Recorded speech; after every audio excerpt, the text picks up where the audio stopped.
দেশে মোবাইল এসেছে, শ্বশুর বাড়ি বন্ধ হয়েছে। দেশে মোবাইল এসেছে, শ্বশুর বাড়ি বন্ধ হয়েছে।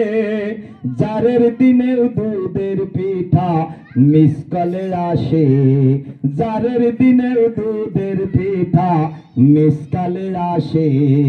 ঘরে আছে নতুন গোশালী, সুখ দুঃখেরই আলোচনা সদাই যে করি।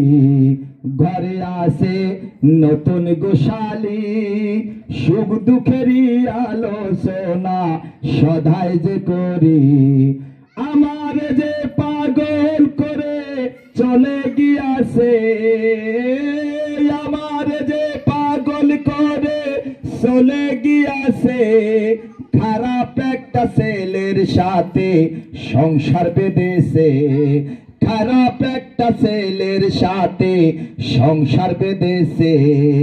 ঘরে আছে ছেলে আর সন্তান, থ্রি পয়ার খেলে তারা খাইলো আমার জান। ঘরে আছে ছেলে আর সন্তান, থ্রি পয়ার খেলে তারা খাইলো আমার জান।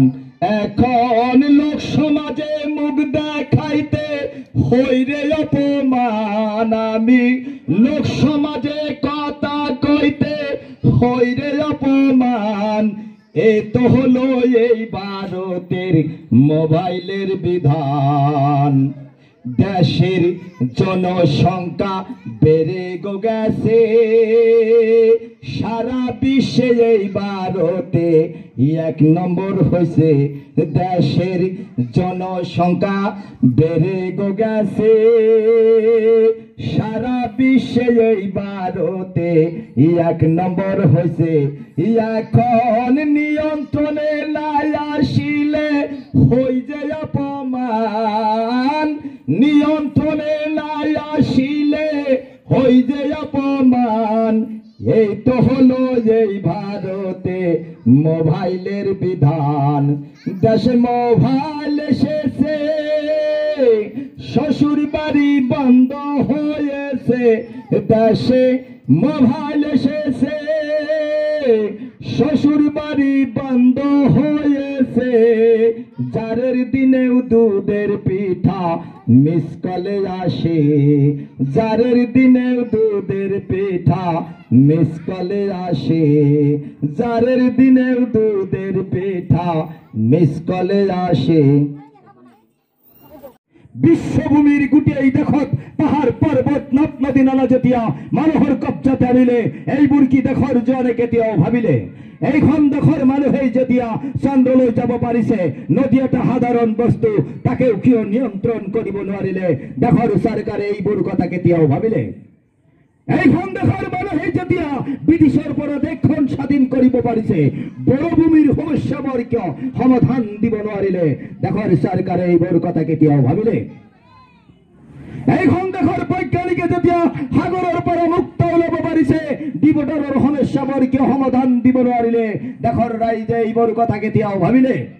গোটেই জীৱন লেখি মিলি যিসকলে পাঠদান কৰিলে, এইখন দেশৰ চৰকাৰে তেখেতসকলক দৰমহাই দিব নোৱাৰিলে। দেশৰ চৰকাৰে এইবোৰ কথা কেতিয়াও ভাবিলে? এইখন অসমৰ উজনি অসমত 6জন ছাত্ৰৰ মাজত 12জন শিক্ষকে পাঠদান দিয়ে, আৰু আমাৰ নামনি অসমত 300জন ছাত্ৰৰ মাজত 1জন শিক্ষকে পাঠদান দিয়ে। তেনে ক্ষেত্ৰত শিক্ষিত সমাজ আগবাঢ়িবনে? হাবিল এজন নিৰক্ষৰ কবি সমাধানৰ বাবে বাৰচাই আছে, সমাধানৰ বাবে বাৰচাই আছে। যেহেতু আমি 3 ভাষাৰ কবি, মই 3 ভাষায় গান কবিতা ৰচনা কৰো, আৰু গোটেই ৱৰ্ল্ডত মই ঘূৰি আছো। এটা হিন্দীৰে আপোনালোকৰ সন্মুখত এটা সৰু কবিতা আবৃত্তি কৰিম। ऐ मेरी रौब, स्मार्ट कर शुरुआत करता हूं मैं खुदा के नाम से, जिसने मुझे इस धरती में पैदा किया है। लोहा से लोहा कर सकती है, लोहा से लोहा कर सकती है। हमारा दिल में जो जोखम है, हमसे ज्यादा मेरी रौब जानती है, हमसे ज्यादा मेरी रौब जानती है। मोहब्बतों से मंजिल मिल सकती है, मोहब्बतों से मंजिल मिल सकती है। नफरतों में दिल घायल हो जाती है, नफरतों में दिल घायल हो जाती है। लोग अपनी मोहब्बत के लिए बेचैन रहती है। एक कहावत है, खजूर की गुटिया इतना गहराई कांटा का विष रहती है, फिर भी इंसान उसको निकल कर खाती है।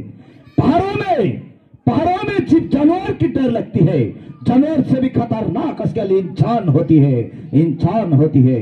दौलत कमाने के लिए कितना झूठ मैं कहता हूँ, दौलत कमाने के लिए कितना झूठ मैं कहता हूँ। अपना रब को पाने के लिए 5 बार दिन में नमाज अदा करता हूँ, 5 बार दिन में नमाज अदा करता हूँ। जन्नत में जाने के लिए किसका दिल नहीं रोते हैं, जन्नत में जाने के लिए किसका दिल नहीं रोते हैं। ए मेरी नादान, तू अपने परवरदिगार को कैसे भूल जाती है, अपना परवरदिगार को कैसे भूल जाती है। अपना रब को पाने के लिए दूर पहाड़ में जाती है, थोड़ा सा क्या झलक दे दिया,